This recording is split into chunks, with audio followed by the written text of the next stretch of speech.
एक mermaid performance के दौरान मैंने अचानक अपने पति को एक दूसरी औरत का हाथ पकड़े हुए देखा। हमारे साथ हमारा बेटा भी था। वो औरत सबके सामने मेरे पति को चूम रही थी। मैं तुरंत उनकी तरफ तैरकर बढ़ी, लेकिन उसका चेहरा साफ नहीं देख पाई। उसी वक्त मेरी गर्दन में पहना शंख हल्की सी आवाज करने लगा। वो एक चेतावनी थी। अगर किसी जलपरी को इंसान धोखा दे दे तो उसे 7 दिनों के अंदर समुद्र में लौटना पड़ता है, वरना वह इंसानों की दुनिया में जिंदा नहीं रह सकती। क्योंकि सच ये है, मैं सच में एक जलपरी हूँ। 8 साल पहले मैंने उसे डूबने से बचाया था। उसकी खूबसूरत सूरत पर मैं मोहित हो गई और उसी के लिए इंसानों की दुनिया में रुकने का फैसला किया। कभी सोचा भी नहीं था कि वही मुझे धोखा देगा। परफॉर्मेंस के बाद मैं एक रेस्टोरेंट में गई जहाँ वो तीनों साथ बैठकर खाना खा रहे थे। मुझे सबसे बड़ा झटका तब लगा जब मैंने उस औरत का चेहरा देखा। वह लगभग मेरी ही तरह दिखती थी। तभी मुझे वो पुरानी तस्वीर याद आई जो मैंने कभी उसके पहले प्यार की देखी थी। उसी पल सब समझ आ गया।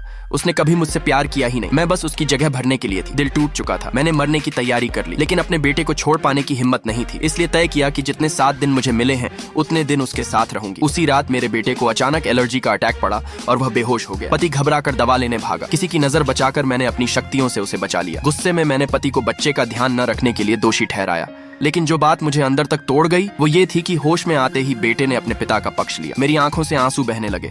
लगा जैसे मेरे सारे त्याग बेकार थे। तभी उसके पहले प्यार का फोन आया। उसने झूठ बोला कि ऑफिस का जरूरी काम है और तुरंत चला गया। उसी पल मेरी त्वचा पर और भी ज्यादा शल्क उभरने लगे। अगले दिन जब वो माफी मांगने की कोशिश कर रहा था, तभी वही औरत हमारे घर आ गई और पति और बेटे दोनों को अपने साथ ले गई। मैं उनके पीछे पीछे गई और जो देखा उसने मुझे तोड़ दिया। मेरी पीठ पीछे शादी हो रही थी। टूटी हुई मैंने अपने कानों में समुद्र की गर्जना महसूस की। समझ गई अब लौटने का समय आ गया है। मैं मुड़कर चल दी। तभी बेटे ने मुझे देख लिया। पति और बेटा दोनों मेरे पीछे भागे, लेकिन अब बहुत देर हो चुकी थी। आगे जानने के लिए सब्सक्राइब करें।